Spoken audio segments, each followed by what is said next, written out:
வணக்கம். காவிரி எக்ஸ்பிரஸ் நியூஸ்க்காக பாக்கியலட்சுமி. எண்ணூரில் 2 சரக்கு கப்பல்கள் மோதியதால் ஏற்பட்ட எண்ணெய் கசிவால் பாதிக்கப்பட்ட 30,000 மீனவர்களுக்கு இடைக்கால நிவாரண உதவித் தொகையாக தலா 5,000 ரூபாயை முதலமைச்சர் எடப்பாடி பழனிசாமி வழங்கினார். சென்னை புது வண்ணாரப்பேட்டையில் நடைபெற்ற நிகழ்ச்சியில் மீனவர்களுக்கு நிவாரணத் தொகையை முதலமைச்சர் எடப்பாடி பழனிசாமி வழங்கினார்.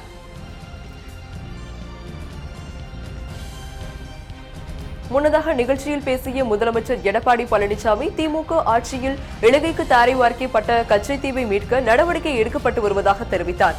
இலங்கை கடற்படையின் தொடர் தாக்குதலை தடுக்க மத்திய அரசு அதிமுக அரசுக்கு 115 கடிதங்கள் எழுதியுள்ளதாக கூறினார்.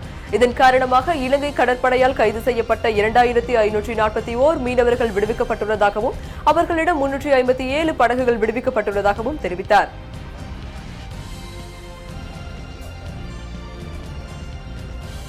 மீனவர்கள் கைது விவகாரத்தில் கடிதம் எழுதுவதோடு தன் பணி முடிந்துவிட்டது என்று இருக்காமல் மீன்வளத்துறை அமைச்சரை உடனடியாக டெல்லிக்கு அனுப்பி சம்பந்தப்பட்ட துறை அமைச்சர்களை சந்தித்து தூதரக முயற்சிகளை முடுக்கிவிட்டு மீனவர்களையும் படகுகளையும் காலதாமதம் செய்யாமல் விடுவிக்க வேண்டும் என திமுக செயல் தலைவர் மு.க.ஸ்டாலின் கேட்டுக் கொண்டுள்ளார். மேலும் தமிழக மீனவர்கள் மீதான தாக்குதலையும் இதுபோன்ற அத்துமீறிய கைதுகளையும் உடனடியாக தடுத்து நிறுத்த வேண்டும் என்று ஸ்டாலின் தனது அறிக்கையில் வலியுறுத்தியுள்ளார்.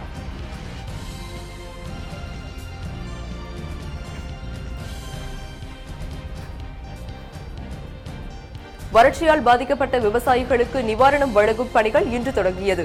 முதலமைச்சர் எடப்பாடி பழனிசாமி பாதிக்கப்பட்ட 31 விவசாயிகளுக்கு வறட்சி நிவாரணத் தொகைகளை வழங்கினார்.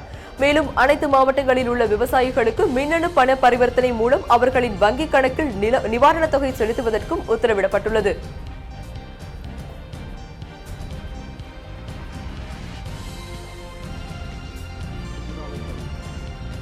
உச்சநீதிமன்றத்தில் விசாரணையில் இருந்த பரிசு பொருள் வழக்கிலிருந்து மறைந்த முதலமைச்சர் ஜெயலலிதாவும் முன்னாள் அமைச்சர் அழகு திருநாவுக்கரசும் விடுவிக்கப்பட்டுள்ளனர்.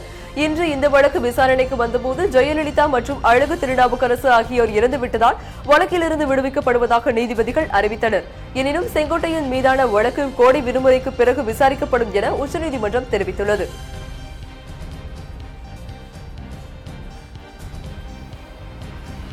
புதுச்சேரி மற்றும் காரைக்காலில் மத்திய குழு 2 அணிகளாக பிரிந்து வறட்சி நிலை குறித்து ஆய்வு செய்யும் பணியை தொடங்கியது.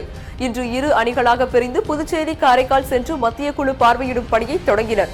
மத்திய வேளாண் இணை செயலாளர் ராணி குமுதினி தலைமையிலான குழு புதுச்சேரியில் 10 கண்ணு, காட்டேரிக்குப்பம், சோரப்பட்டு உள்ளிட்ட பகுதிகளிலும், மத்திய அரசு அதிகாரி பொன்னுசாமி தலைமையிலான குழு காரைக்கால் மாவட்டம் கோட்டுச்சேரி, திருவெட்டிக்காடு, புத்துக்குடி, TR பட்டினம், வாஞ்சூர் உள்ளிட்ட இடங்களில் வறட்சி பாதிப்பு குறித்து ஆய்வு செய்து வருகின்றனர்.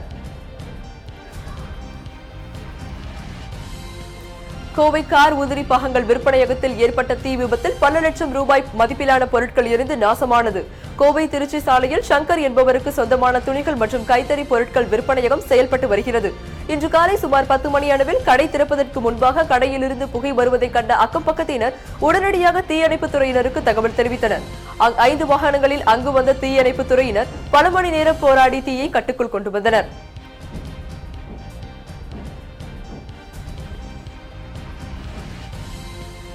வாக்களிக்க பணம் கொடுத்தால் 3 ஆண்டுகள் சிறை தண்டனை வழங்கும் மசோதாவை உடனடியாக நிறைவேற்ற வேண்டும் என பாமக நிறுவனர் ராமதாஸ் வலியுறுத்தியுள்ளார். ஜனநாயகத்தை நிலைநிறுத்துவதே தேர்தல்கள் தான் என குறிப்பிட்ட அவர், வாக்குகளை விலை கொடுத்து வாங்கும் சந்தையாக அது தற்போது மாறியிருப்பதாகவும் குற்றம் சாட்டியுள்ளார்.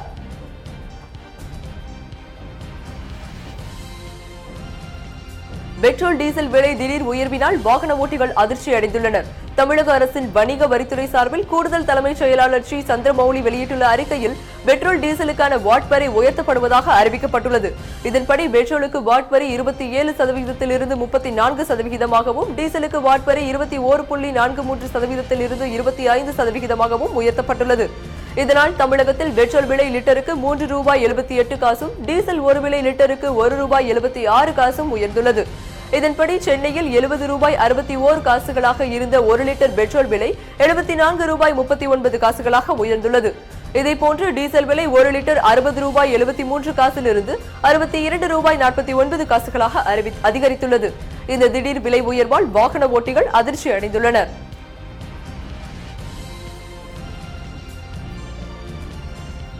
கோவை மாவட்டம் மேட்டுப்பாளையத்தை அடுத்த ஊமைப்பாளையம் கிராமத்தை சேர்ந்த பத்திரப்பன் என்பவர் காட்டு யானை தாக்கியதில் உயிரிழந்தார்.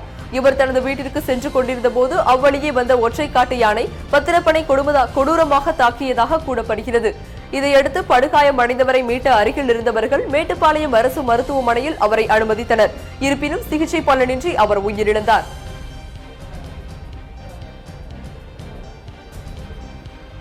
ஹைட்ரோ கார்பன் திட்டத்தை ரத்து செய்து மத்திய அரசு அறிவிப்பு வெளியிட வேண்டும் என்ற கோரிக்கையை வலியுறுத்தி நெடுவாசலில் 19வது நாளாக போராட்டம் நடைபெற்று வருகிறது. எரிவாயு திட்டத்திற்கு அனுமதி வழங்கப்பட மாட்டாது என்றும் போராட்டத்தை கைவிட வேண்டும் என்றும் முதலமைச்சர் கூறினார். இருப்பினும் மாநில அரசு கூறினாலும் மத்திய அரசு உறுதியான அறிவிப்பை வெளியிட்டால்தான் போராட்டத்தை கைவிடுவோம் என்று போராட்டத்தில் ஈடுபட்டுள்ள மக்கள் உறுதியாய் தெரிவித்து போராட்டத்தை தொடர்கின்றனர்.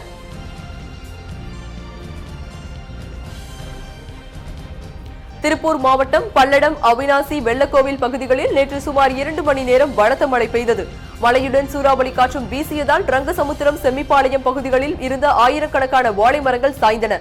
பலத்த மழையுடன் வீசிய சூறாவளி காற்றால் வாழைத்தார்களுடன் இருந்த மரங்களும் விழுந்துவிட்டதாகவும் இதனால் பல லட்சம் ரூபாய் இழப்பு ஏற்பட்டுள்ளதாகவும் விவசாயிகள் வேதனை தெரிவித்துள்ளனர்.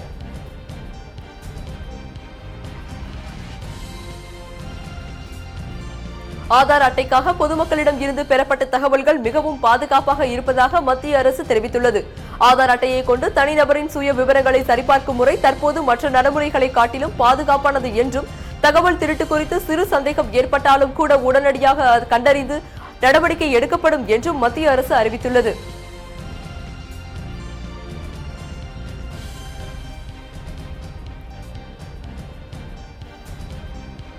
மத்திய அரசு ஊழியர்களுக்கான அகவிலைப்படி உயர்வு குறித்த அறிவிப்பு விரைவில் வெளியிடப்படும் என தகவல்கள் வெளியாகியுள்ளன. நாட்டில் நிலவும் விலைவாசி உயர்வுக்கு ஏற்ப அரசு ஊழியர்களின் சம்பளத்தை உயர்த்துவதற்காக அகவிலைப்படி உயர்வு வழங்கப்படுவது வழக்கம். இதன்படி அகவிலைப்படி உயர்வு குறித்து அதிகாரப்பூர்வ அறிவிப்பு விரைவில் வெளியிடப்படும் என்ற தகவல்கள் வெளியாகியுள்ளன.